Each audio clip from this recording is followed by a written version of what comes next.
This story comes out of San Francisco, Alamo Square neighborhood. Let's get into it. How dare they? San Francisco man's home set ablaze with elderly parents still inside just weeks after receiving racist threats to get out of neighborhood. No arrests made yet. May 26, 2024.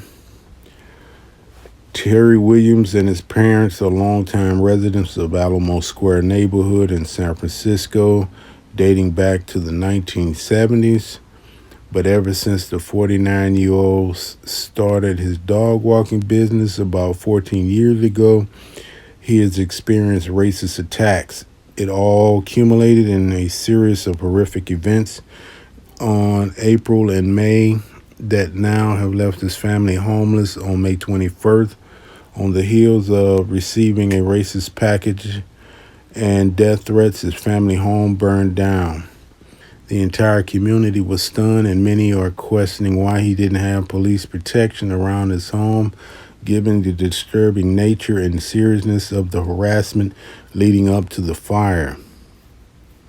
San Francisco dog walker's home is set on fire weeks after receiving racist threats. William's father found something on their doorstep that shook the family to their core. A clear plastic bag had been filled with notes spewing racist vitriol. There was a creepy doll with slurs scribbled all over it, and perhaps most chilling of all, a photo of Williams with a noose around his neck. The same day, San Francisco police opened a hate crime investigation and had a small lead in the case. They obtained surveillance video from a neighbor that showed a person approaching Williams' home around 12:30 a.m. on May 5th. And around 2 a.m., a second threatening package arrived on Williams' home that escalated the vitriol.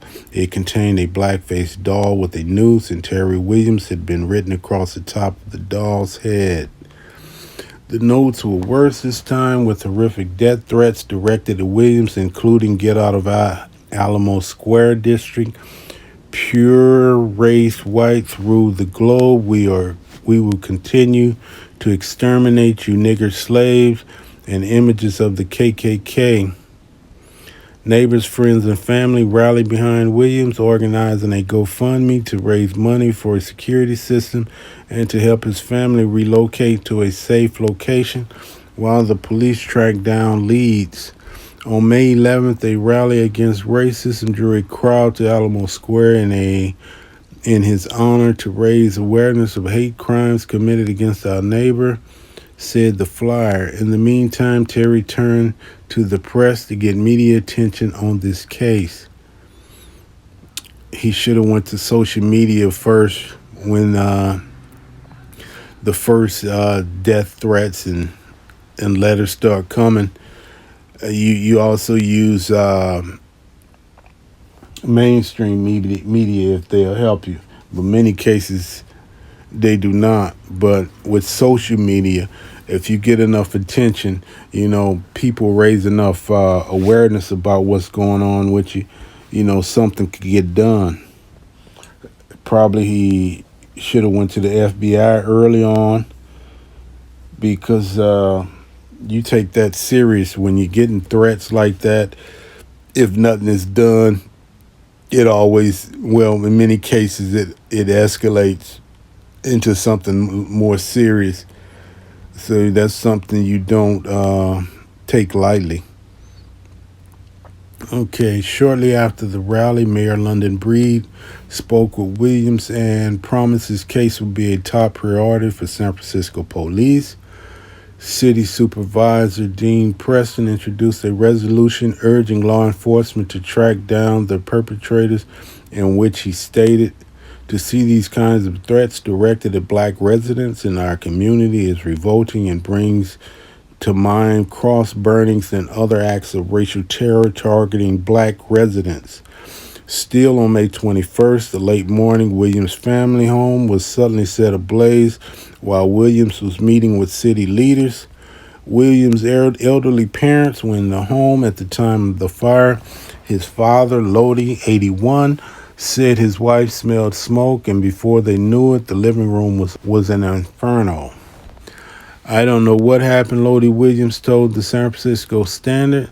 I was just trying to get me and my wife the hell out of there. Williams' mother, Caroline, who was nearly 80, had to be carried out of the building, and his father was rescued as he was trying to escape the fire, witnesses told Mission Local. They were both sent to the hospital for smoke inhalation, and a bomb squad was called to sweep the residence. No bombs or explosive devices were found. How dare they, whoever they are, came back and attacked my elderly parent, said Letitia Humphrey Williams' sister to Mission Local. I have a few other things I would love to say, but it might not be appropriate. Oh, it's definitely appropriate. Outrage community members are taking to social media to vent their frustrations. Yep, my roommate is cousins with Terry Williams. She called while the parents were still in the burn unit to the hospital yesterday. What I want to know is why didn't we have 24-hour police protection around his house when he was receiving racist threats and nooses from his neighbors? Posted one person on X. I agree with that. But like I say, you got to reach out to people because in many of these cases, they let it sit and they allow it to go on and they allow it to continue until it gets out of hand. Okay, Terry doesn't bother no one. He minds his business and walks his dogs. This area where Terry resides was once a prominent black community. They have forced everyone out. There's no homelessness in this particular area, and Terry and his family are the last black family on the block, posted another. A longtime neighbor, Naz Nozawa, told San Francisco Standard that she has no doubt that the fire is connected to the prior threats Williams received. We don't know what caused this fire, but I have no doubt that the same perpetrator is responsible for this, and that really scares me, Nawaza said.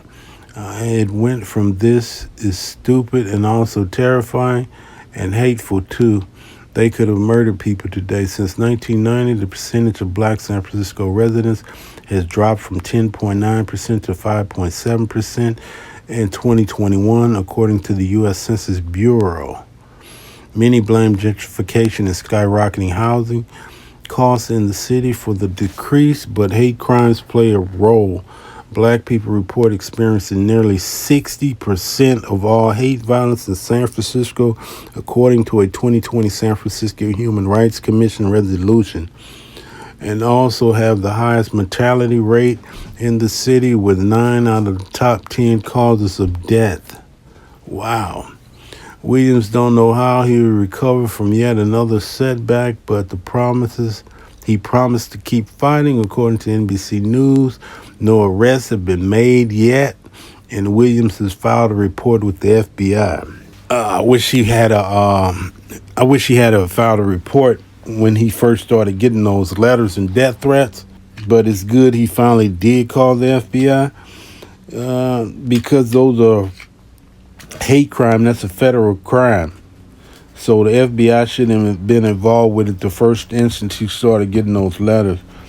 And if anything like this is happening to anyone, I mean, use all avenues available to reach out and get some kind of help.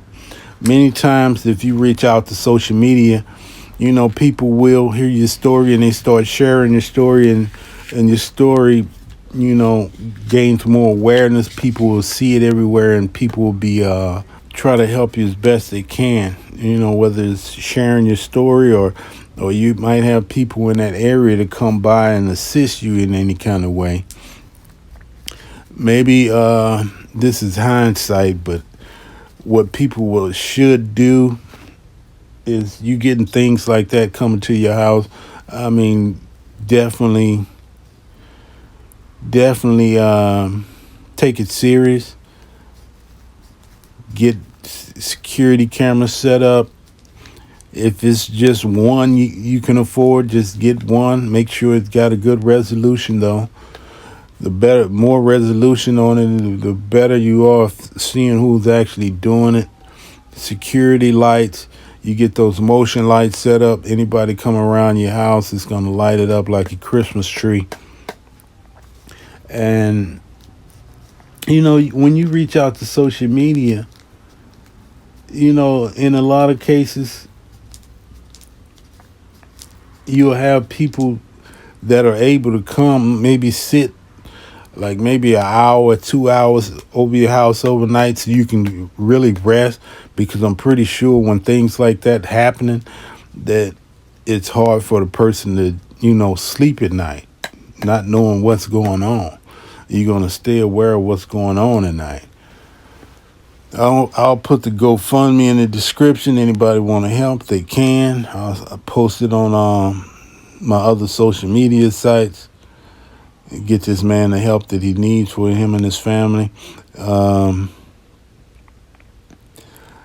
glad to see that he's not letting them force him out. He's gonna stay. He should get something to protect yourself. I don't know about the gun laws in California, but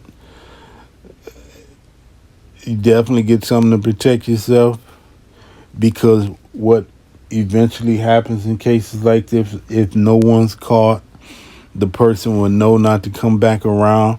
He might wait 2 or 3 years before he do anything, but he'll definitely be back. He probably do little slick things like come by and vandalize your car or something. Something that's hard to tell when it happened. Maybe poke a hole in your tire or things like that. All right, I'm going to leave this here. Let me know what you think in the comments, and I'll catch you on the next one.